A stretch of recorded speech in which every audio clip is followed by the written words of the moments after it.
vsak dan znova me ta sistemska igra in sistemski igralci prepričajo, v kakšni gnilobi živimo.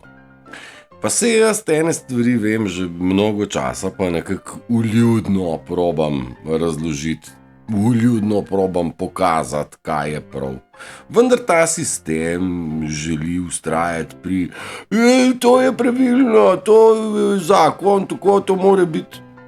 Ampak zakon nas je vse pripeljal v holokavst. Vse. Tiste, ki ne podpiramo sistema in tiste, ki ga. In zdaj reši se, kdor se more. Rešitev je jasna, mi rešitev imamo. Mi vemo, kdo je napadalec. In kakšno je orožje in orodje, s katerim mi lahko preidemo ta holokavst.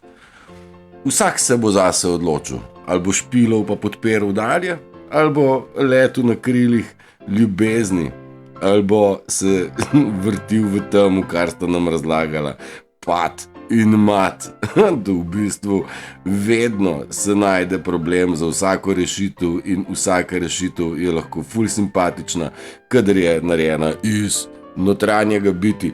Pa vsi se motimo, kaj ne? Nihče ni popoln. Mislim, vsi smo popolni, samo smo živeli v veliki zmoti. Želim vam, da ste kaj bolj pogumni, kakor ste si upali biti do zdaj in ne verjemte vsakmu pajacu, ki vam razlaga banane.